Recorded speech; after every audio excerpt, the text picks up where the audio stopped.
Is this a Legends night? Is a Legends night or is it a reunion night? Now, before I get into it, welcome to your Monday Night Raw post show. I'm doing this on a Tuesday, January the 5th, 2021, and I will be going over everything, including the legends that showed up on tonight's show. And before I get into it, listen, don't get me wrong. I'm really happy to see, the past wrestlers or some of the wrestlers I never heard of. Maybe they was born before I was a kid or whatever. Now, but the reality, we know that this is just a plan, emergency plan for whenever things don't go his way. Vince McMahon, it's an emergency plan.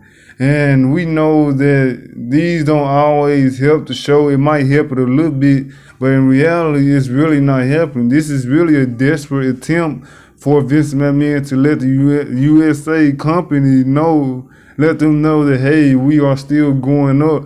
You don't have to get mad. We can figure something out, blah, blah, blah.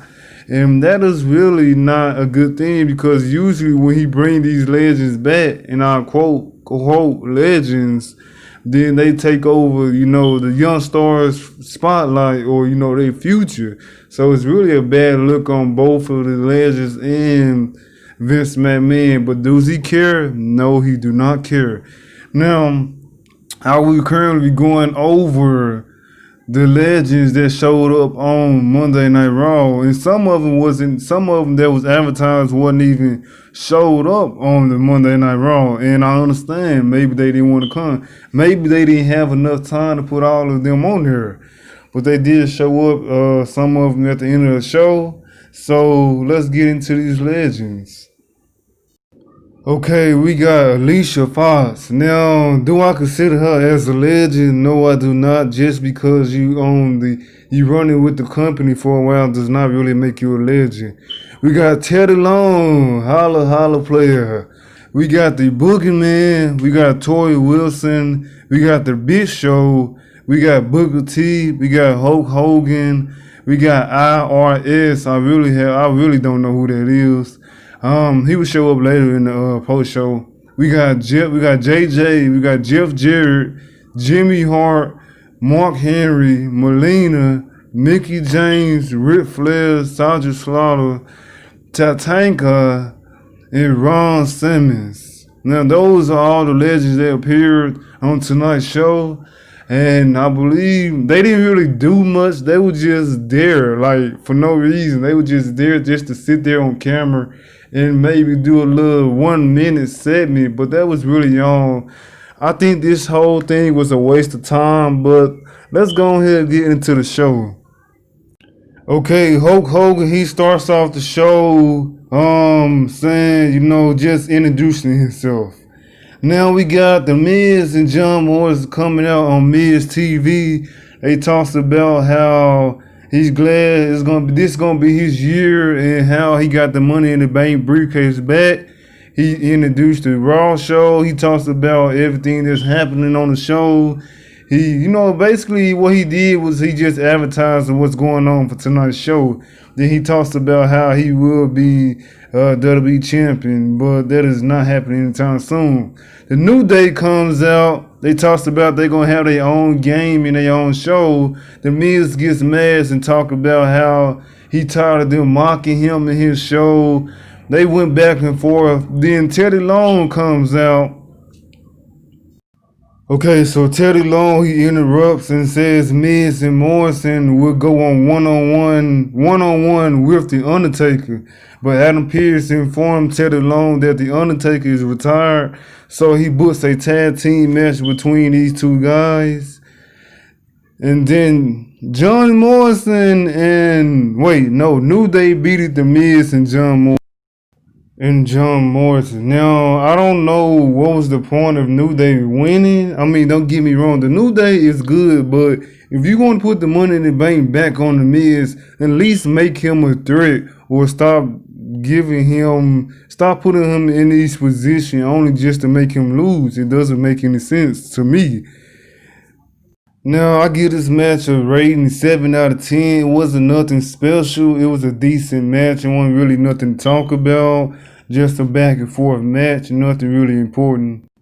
Okay, Randy Orton was interviewed backstage and they did a little rewind of what happened between him and Alexa Bliss last week on Monday Night Raw as they went off with a cliffhanger. Now, I don't understand why they didn't just start this, why they didn't start Randy Orton off as the intro of the show, but I guess Hulk Hogan is more important. Okay, so basically, Randy Orton says he couldn't burn Alexa Bliss last week, or he didn't burn Alexa Bliss last week because he showed her compassion and mercy. Randy Orton also says he hates himself for that, and he would use that anger on someone else. Randy says he's going to go for a walk and look for some legends to remind them why he is the legend killer. And I also got some more about that. He said, he said, when you face the fence, something changes. Can you imagine if I direct that new founded hatred for myself towards someone else? And then, he went off looking for some legends to remind him why he is the legend killer. Okay, Angel Garcia, he runs into legends, Alicia Fox. She turns down the rose for him. We got Sergeant Slaughter, we got Tanker, and Mickey James backstage. Angel Garcia gives Mickey James a rose. Sergeant Slaughter calls Angel Garcia a maggot after taking it from him and giving it to Mickey James. And that was really it.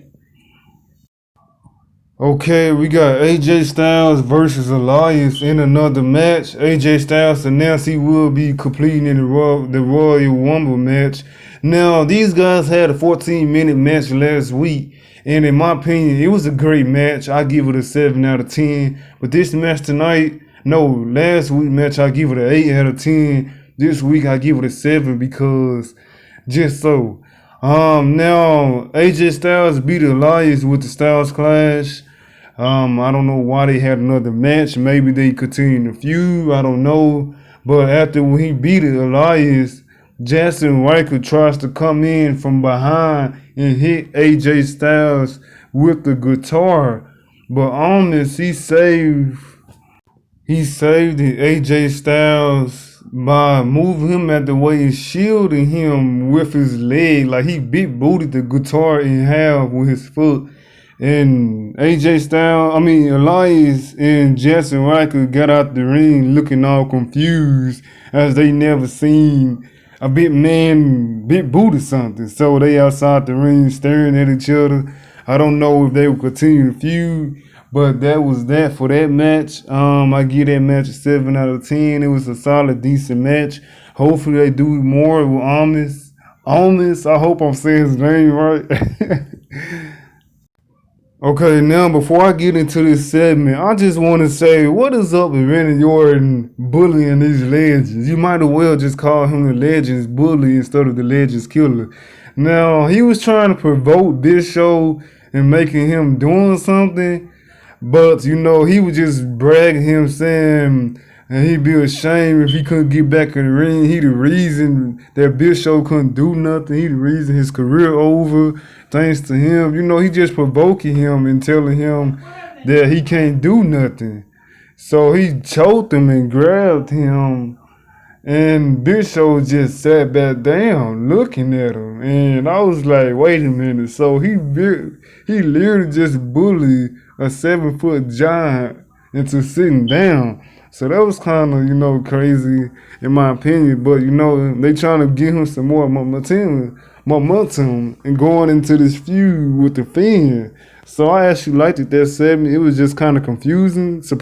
Like, it just kind of shocked me. That's all. Okay, we got a women's tag team match. We got Peyton Rouse and Lacey Evans versus Asuka, the Raw's Women's Champion, and Charlotte Flair as they both host the Women's Tag Team Champion. Now, Peyton Rouse and Lacey Evans beats both of them because Peyton Rouse does a roll-up pin on Charlotte Flair after she was distracted by Ric Flair accidentally tripping her over, or maybe it was on purpose, I don't know. Lacey Evans was trying to hit on Ric Flair for some reason. I don't know. I have no idea. And then after the match, they ran out the ring. Lacey Evans kissed the Ric Flair on the cheek. And then Charlie Flair told Ric Flair to stay out my way. Do not come again. Stay out my business. I don't need you by my side. You know, just go get out my face. So that's the second time she did that, and she don't need him by his side. Now, the match was kind of sloppy. I wasn't really interested in it, so I really give it a 5, maybe a 4.5 out of 10. We got Drew McIntyre running, he's warming up backstage. Sheamus talking to him backstage. Hulk Hogan, Jimmy Hart. They running to Drew McIntyre and Sheamus. Hulk Hogan said that he's proud of Drew, and he claims Drew reminds him of himself, a young hoster. So that was that. They just talking backstage. It wasn't really nothing important to talk about. Just Hulk Hogan saying that Drew McIntyre reminds him of himself, trying to get the ego boost on himself. Okay, we got Riddle versus Bobby Lashley in a one-on-one non-title match. Basically, Bobby Lashley was basically squashing Riddle around. Riddle couldn't get no type of offense on him, and then all of a sudden, Bobby Lashley puts him in a hurt lock, and then the referee was in the way, so he dodged and got out the way. Matt Riddle was tapping out. The referee wasn't looking. So Bobby Lashley lets Riddle go and he gets off of him thinking he won. MVP comes in the ring. But all of a sudden Matt Riddle hits him up with the roll-up pin. 1, 2, 3 and rolls out the ring. And Bobby Lashley and MVP confronting the referee, as you see in the picture, that he won a match and Riddle did not win. So now, this is a good match. I feel like, it was kind of a squash match. At the same time, it wasn't, but I give it an 8, only because it made Bobby Lashley look good. Now, I put it down to a 7.5 because he shouldn't have lost this match.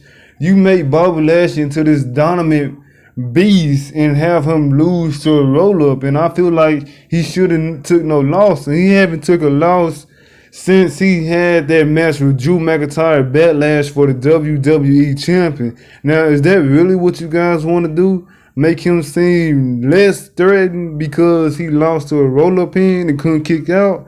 So, in my opinion, that was the worst decision in the move to make for Bobby Lashley. He should have lost when he lose the champion. He shouldn't have lost on TV. I believe champions should not lose on TV to get an opportunity.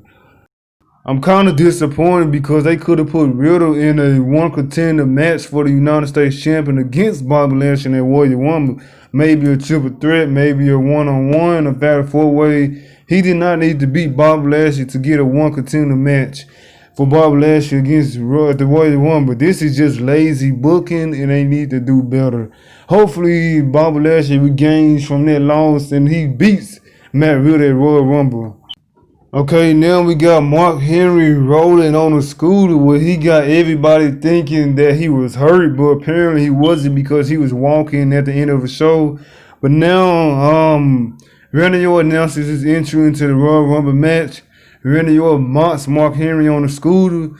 He tells him he got a lot of receipts for him for what he did to him in his Hall of Fame run. Randy Orton tells Mark Henry that he would give him a pass tonight if he pedals his tail away. So now he was bullying Mark Henry. I don't know if Mark Henry couldn't do nothing or he was just playing kayfabe hurt or whatever. But Randy Orton was bullying Mark Henry as he did Bishop. Now, I don't know, but I kind of enjoyed that, but I was kind of worried because Mark Henry was hurt, but he wasn't. But yeah, that segment was kind of funny. I gave that segment an 8 because they got Randy Orton. They building Randy Orton up for more heat, and that's Mark Henry couldn't do nothing. So that was a good segment right there.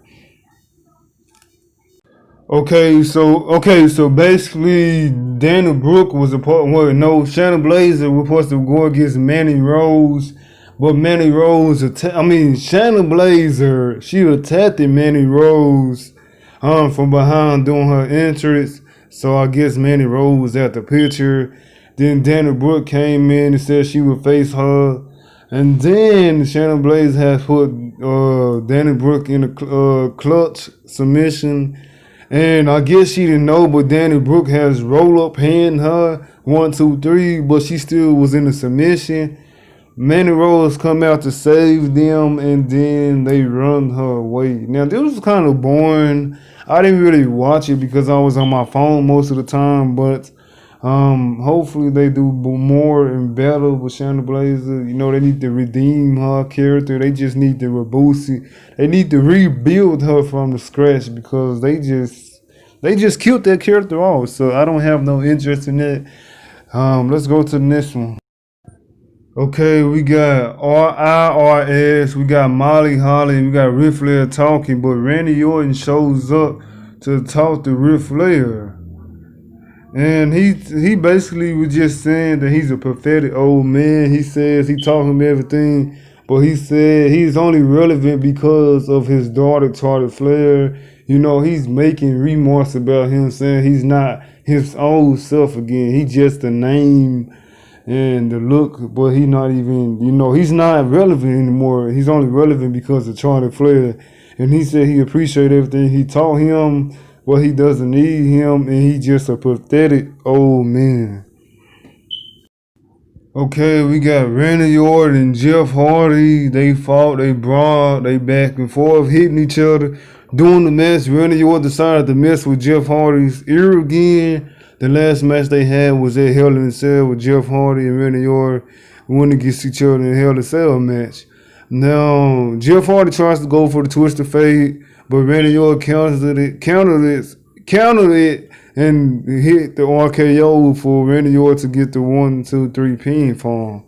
That match was okay. It wasn't really nothing special. I give that match a 7. It was decent at its finals.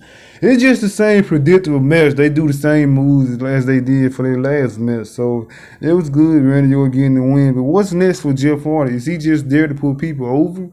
I don't know. We have to see. We have the Lucha House Party running into Melina. They was like, is that Melina? And then, you know, they get ready for their match as they walk away as she do the Lucha taunt. And then we got the Hurt Business versus the Lucha House Party. The Lucha House Party beats them in 1 minute because Central Alexander and Shelton Benjamin couldn't get along. That was really an upset victory. Angel Garcia tries to give Tori Wilson a rose, but she turns it down, tells Angel Garcia that Carter B and all the other celebrities was in the other room. But eventually he walks in there and believes them like an idiot. I don't know why. Instead, he turned into the boogeyman, and that was just a shortcut. He just said, I'm coming to get you, nothing really special. They didn't even try to show him in color. I wish they would have did that in the ring. But again, what do I expect from Legends Night from Vincent McMahon? Just a rating draw. There's not much to say about that. Now, I'm not really all in it for it, but you know what, to be honest, as long as Sheamus gets a WrestleMania match against Drew McIntyre for the WWE Championship, then I'm all good. But at the same time, this could be a bad thing because that means Goldberg can beat Drew McIntyre. And as you all know, Goldberg will not put over nobody. So will he beat Drew McIntyre for the WWE Championship? I have no idea, but that is a nightmare to come true. Now, we don't know what could happen if Drew McIntyre do retain. Sheamus could win the Elimination Chamber match and face Drew McIntyre at WrestleMania. Now, this whole show was kind of a mess. It wasn't really nothing. The Legends didn't do nothing physical. I know some of them old of age, but they could at least try to do something. They really didn't really do nothing. I mean, I'm not disappointed because I knew we wasn't expecting nothing big. They also advertised Carlito, but he couldn't come because of something. I don't know. They didn't say why. But if you guys enjoyed this review, be sure to hit that like button, comment if you want to see me do more, and subscribe if you haven't. And I will see you guys in the next video. Thank you for watching. Peace. And last but not least, we have Drew McIntyre versus Keith Lee. Keith Lee loses. Drew McIntyre beats him clean with the Claymore. 1, 2, 3. Goldberg comes out and challenges Drew McIntyre to a Royal Rumble match for the WWE Champion. Told him he disrespected the Legends and he would show him respect. once he take the WWE champion off of him.